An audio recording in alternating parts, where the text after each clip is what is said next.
Why can't I vibrate? I'm doing everything people are showing me, telling me, and I still can't vibrate. All right, I might be able to help you and I might not. Let's just start with basics right now. Now, the easiest string to vibrate on is the E string. Reason being that, I'll show you from different angles, your fingers to go to the E string, they have the right position. You see how if I put my fingers on the G string, they're crossing the strings. If I cross them over to get to the E string, I have them at the right angle. Okay, so we'll start on the E string, and for right now, forget about wrist vibrato, forget about finger vibrato, just we're gonna do arm vibrato. Because it doesn't matter which vibrato you do, what's important is that you get the right movement going. The finger that is erect and bent, this joint right here will straighten out when you pull back, and then it'll curve again when you go back up again. So that's what you want to learn to do. Start with your first or your second finger on your E string, put it down on the tip, and then keep this straight and just pull your whole arm back and allow your fingertip to roll on the fingerboard. Allow it to roll back up again. So the joint that is moving is this one right here. And okay, some people are double jointed, they're weaker on their joints.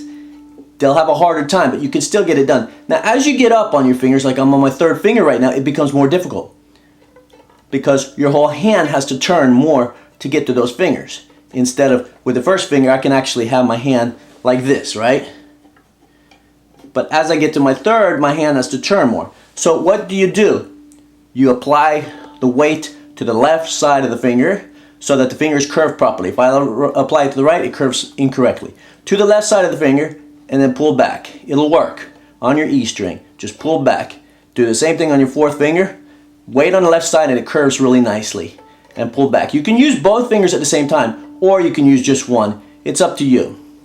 It'll work with one, or I can put the third finger down, or I can put them all down if I want to, because I've been vibrating for a long time. You won't have such an easy time yourself unless you've been playing for a long time and you know how to vibrate already. So just do this rhythmically. 1, 2, 3, 4, and allow that finger to straighten out and come back again. Later on you can experiment. There'll be not much difference between wrist vibrato and arm vibrato. You'll just be using this movement instead of using this one.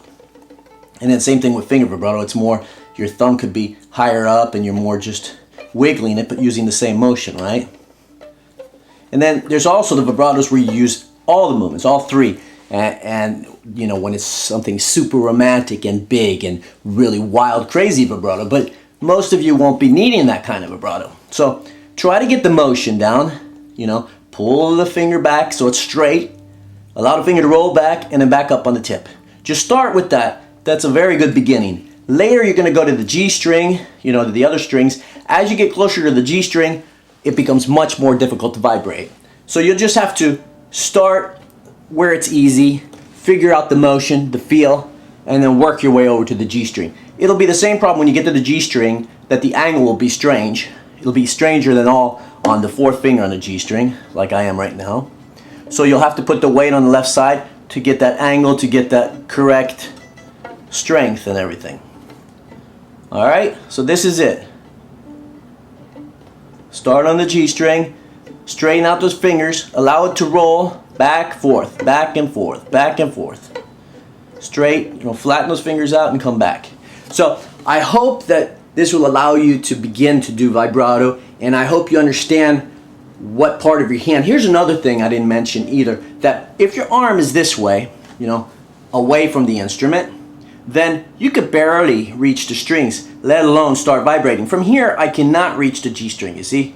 So if I come around the instrument, I can reach the G string. Okay, my arm might be extended too much. In my case, I've been playing so long that it doesn't feel stressed at all. But at least if you come underneath the violin so you can reach the string, then you'll have an easier time, especially on the G string. So you need to come around the violin so your finger, and put the weight on the left side and do all those movements we talked about. Good luck with your vibrato, and thank you for visiting fiddlerman.com.